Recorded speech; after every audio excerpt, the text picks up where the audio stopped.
Welcome to another Sisters Saga episode. Today we are talking about make your accomplishments seem effortless.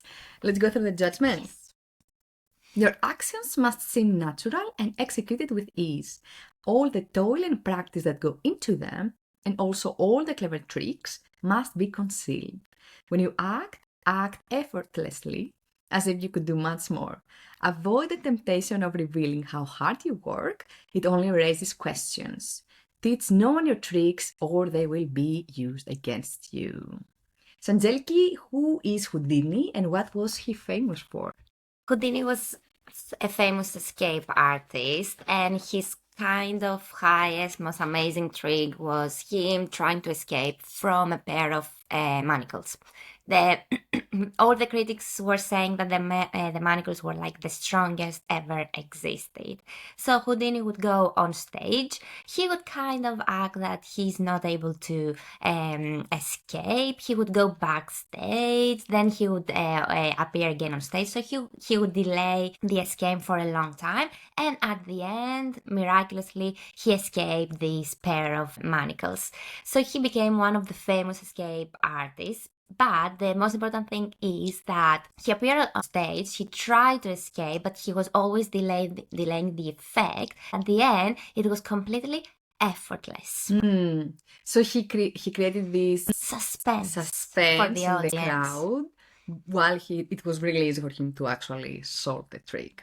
Okay, apparently Houdini has escaped for many different things, from sea monster, from huge, enormous envelopes, from brick. He has gone through brick walls. He even made a huge elephant disappear on stage. And this takes us nicely to Klepini. So Angeliki, who is Klepini? Klepini was a rival of Houdini, and he announced that he knew the trick of Houdini and how Houdini was able to escape from these handcuffs. When Houdini heard it, he challenged him in a duel on the stage in front of an audience. Live. Yes, live. So Klepini hired some spies, and he found out the code of the pair of handcuffs that Houdini uses. So when we are on stage now, and Houdini and Klepini start the duel, and Klepini obviously chooses the handcuffs that he knows the code of. The most funny thing is that he went backstage and he checked the code, and everything worked perfectly. So he appeared again on stage, but Houdini started pretending that he was very annoyed and that Klepini was a fraud. So they started an argument On stage. on now. stage. Yes. After some time, Houdini just put the pair of handcuffs on Klepini. Klepini tried to unlock them by using the code that he already knew, but he couldn't because Houdini magically had changed the code. It's interestingly that he changed the code while the argument was taking place on the stage. That's why he delayed the whole competition, the whole duel, so he could change the handcuffs on stage. He forced this fight on the stage so that he has some time to change the somehow code. update the code. What do we learn from Houdini's example? So Houdini was leaving nothing to chance. So he was practicing, learning, and tuning all of these tricks that he was planning to perform on stage. And one of these tricks was exactly this duel. So he was practicing on how, during the duel, without no one realizing, effortlessly update the code on the handcuffs. And that takes us to the learning of make sure you practice before you do anything in front of the crowd or even small or big crowd, right? So know your topic and learn and research before you go on stage. And the secondly is never show how much effort you have put on something. Your performance has to be effortless as Houdini's because you know your topic and because you've practiced enough that it's part of you and your nature now. And if you start revealing your tricks, because sometimes we go into this mode of we want people to know how much we tried and how much effort we put into something. We want the attention. Bravo, we want the attention and we want to, make people ask us, how did you do that? How did you do that? If you start explaining your tricks, that you're actually giving your cards away, and this can be used against you because then people may think that, okay, if I know the tricks, then I can do it as well myself. So I don't need you anymore. So keep your cards closed and reveal only what is necessary without revealing everything. So, Maria, what's the Sprezzatura, sorry for my Italian. Sprezzatura? Sprezzatura? I don't know.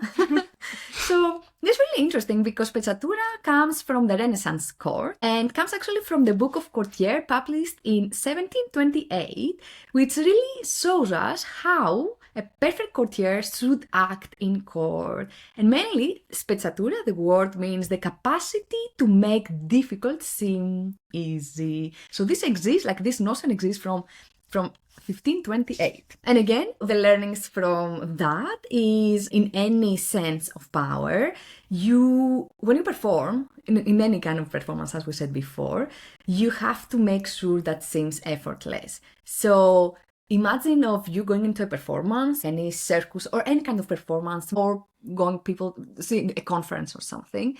If you see the presenter really feeling awkward or really trying too hard on stage, this energy also propagates to the crowd and also makes us feel uncomfortable if something goes really wrong on stage. So make sure when you present yourself in front of people, you have mastered your act, you know your topic, and you are just calm and effortless on stage. And specifically for speakers, for example, we have this illusion, like all the speakers in TED Talks, that they are just like that naturally and they just go on stage and they are this amazing self of themselves. They use every trick, like the poses, the questions from the crowd and etc. in a very beautiful way. But that is, again, an illusion because people think this is naturally themselves. But the hours of practice on tuning the presentation, tuning the effect it has on the crowd, that is what we are not aware of because they never reveal that. It's exactly the same as athletes, right? Exactly. We don't know the effort they put during their training. We just see something completely effortless and we say, look, the talent, but it's not just that. So it's never effortless, or it comes effortless when you just know your topic so well. It's at that point that it becomes effortless. And that is the learning from today. Don't ever think that you can perform without having practiced. Know your topic in detail, and then make sure you keep some of your secrets for yourself. And what do we learn from Talleyrand about that? So Talleyrand was the master of that, doing things effortlessly. He had around him a huge team of spies, so he could actually learn anything from them. However, when he appeared on a public event, every time he would just say a very nice comment summarizing everything and always spot on.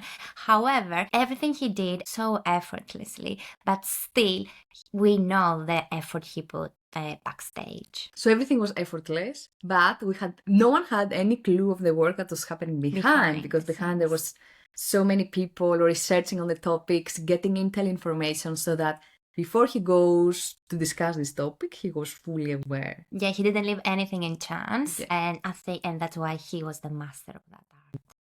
Amazing.